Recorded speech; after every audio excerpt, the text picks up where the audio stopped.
Hi, I'm Joe Landry, and this is a presentation about the A.J. Cataldo Fruit Store, which became Jimmie's ice cream stand and liquor store in later years.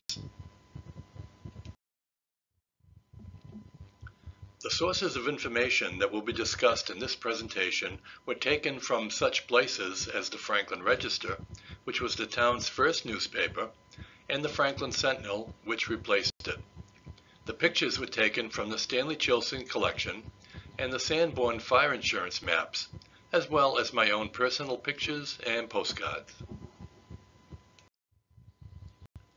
In addition, I would like to give a special word of thanks to the staff at the Franklin Historical Museum for their assistance. The Franklin Historical Museum's website is shown here, where you will find links to Facebook and Instagram. In 1884, Amadeo J. Cataldo settled in Franklin with his wife Lucia to raise 12 children. In 1888, Mr. Cataldo established a fruit stand and confectionery store in a small building next to the William H. Spear building on Central Street, as shown in the 1884 detail from the Sanborn fire insurance map. By 1894, he had constructed a small building to the left of his fruit stand, as noted in the 1894 detail. In 1896, he built a short extension to the front of that building, as noted by the arrow in the 1899 detail. This picture was taken around 1895, and it shows Mr. Cataldo standing in the doorway of the small building that had been added to his fruit stand. The sign shows his name as A.J.F. Cataldo, which stood for Amadeo Joseph Fiora Cataldo.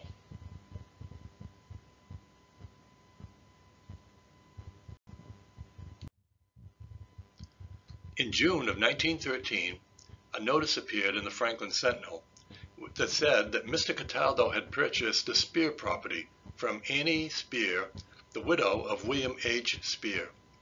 This property consisted of the building that was next to his fruit stand, along with the empty lot where the Waterman Laundry building had once stood. The arrows are pointing to these two buildings.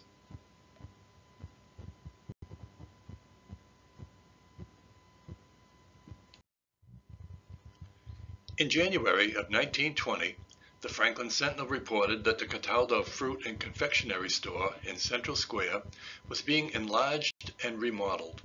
This picture shows the smaller building after it had been enlarged. 3 months later, Mr. Cataldo reopened the store, having put in a modern soda fountain, new showcases, and new plate glass windows.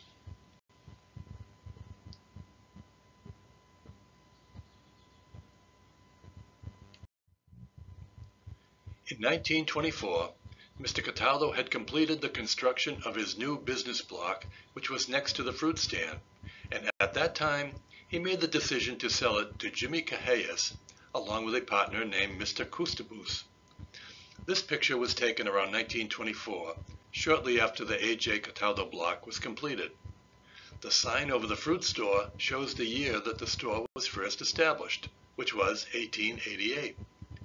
Soon after taking over the property, Mr. Cahellas and his partner established the Red Stone restaurant in the smaller building and continued to operate the fruit stand as the Ideal Fruit Store. In 1930, the co-owners dissolved their partnership, with Mr. Kustabus continuing to operate the Red Stone restaurant and Mr. Cahellas continued to operate the Ideal Fruit Store. This picture was taken during the 1930s. The sign for Jimmie's liquor store and the Ideal Fruit Store sign is seen on the roof. The front of the store on the left was under construction, and that was probably when the liquor store took over that space.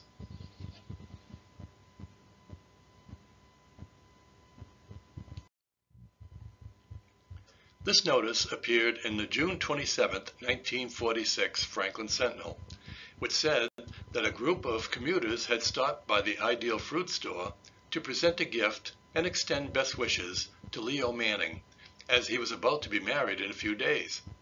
This is Leo Manning, standing in front of the store in 1950.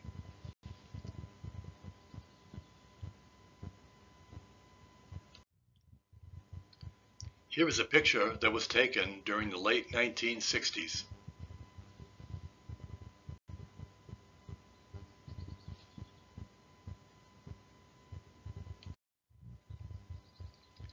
In November of 1978, Jimmie's Incorporated changed hands after half a century of doing business, marking the end of an era in Franklin.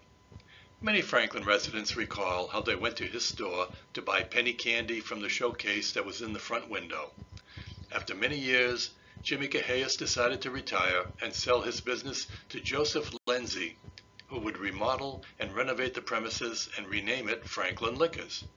In later years, the liquor store would move to West Central Street and the old store would be torn down.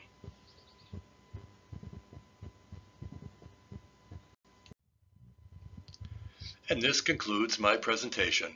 Thanks for watching.